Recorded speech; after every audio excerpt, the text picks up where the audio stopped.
Greetings and salutations, everybody. This is Jacob. Okay, so how the heck do we tame this beast of a problem, you ask? I can't make heads or tails of it, you say. If you've bitten the bullet and gave this problem a shot and failed, then worry not, my friends. By the end of this video, you'll know the ins and outs of it. Actually, this problem is easier than it looks. Oh yes. No one will leave this video scratching their heads. Not on my watch. So let's get this show on the road, shall we? So the problem states that the bullet is traveling horizontally, parallel to the ground. For starters, we'll break down the bullet's velocity into components. We want to find the component of the bullet's velocity that is parallel to the inclined plane. So since this angle here is 30 degrees, and this angle here is 30 degrees as well, so we have VB of x equals the total velocity of the bullet times cosine of 30 degrees, which is 500 meters per second, times cosine of 30 degrees, which is 433 meters per second. So now we'll calculate the net forces that are acting on the block that are parallel to the inclined plane. So now we have F big B of x equals W big B of x minus the friction force that is acting on the block.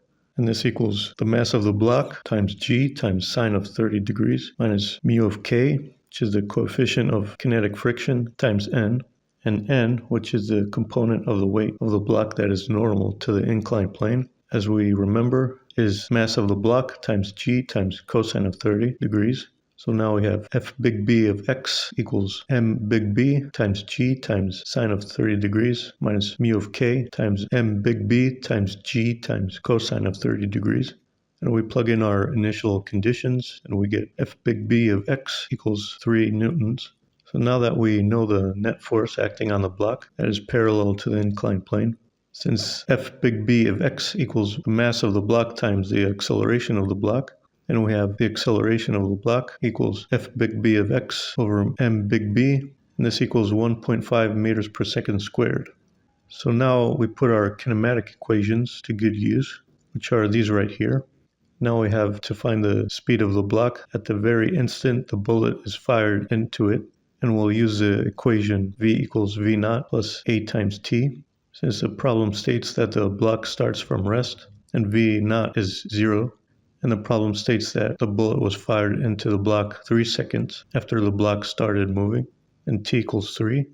And we'll call the speed of the block the instant it meets the bullet v big B. So v big B equals a big B times t, which is v big B equals 1.5 times 3, which is 4.5 meters per second. So here's where the rubber meets the road, or should I say the bullet meets the block? Oh yes.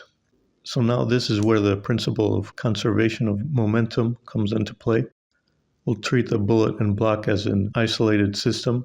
For the very short time the bullet is fired into the block, and for practical purposes, this time is 0 basically. The firing is practically instantaneous.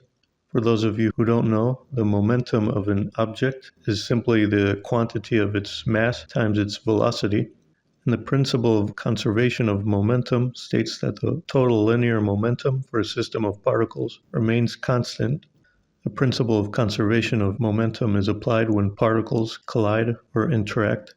For example, during the very brief period of impact where two masses m1 and m2 collide, m1 and m2 apply equal forces to each other, which cancel out, and these forces, which are called internal impulses, overpower any external forces, such as gravity, for example. So these external forces are neglected in a very short time period of impact. So in the context of our problem, our V1 initial is going to be VB of x, the bullet's velocity component that is parallel to the inclined plane. Our V2 initial is going to be the velocity of the block right before it smashes into the bullet. And our V2 final is going to be the velocity of the block right after the bullet smashes into it. And we'll set VB of x as positive, since it's going to the right. And we'll set V big B as negative, since it's going in the opposite direction. Since the bullet is lodged in the block and doesn't come out the other end, then the block and bullet become one mass, and the equation becomes m little b times v little b x minus mass big B times v big B equals m little b plus m big B times v big B2. And we solve for v big B2, and we plug in our parameters, the mass of the bullet, which is 30 grams, and v little bx and v big B that we derived earlier, and we get 1.96 meters per second.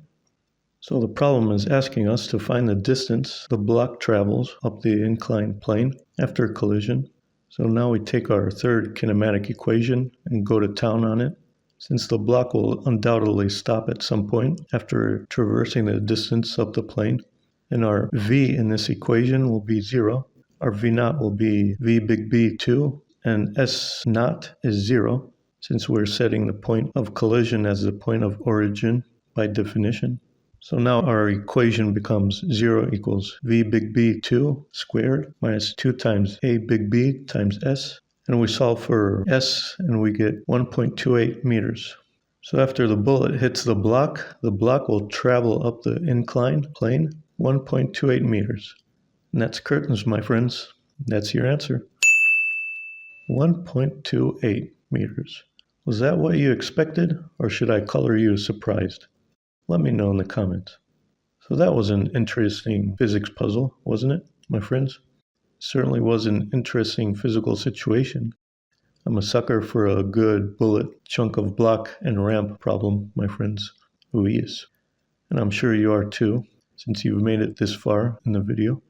A lovely demonstration of the principle of conservation of momentum, which made its debut on this channel today. Who is? You know, I considered beefing up this problem, the way some people soup up their car, for example, but decided against it.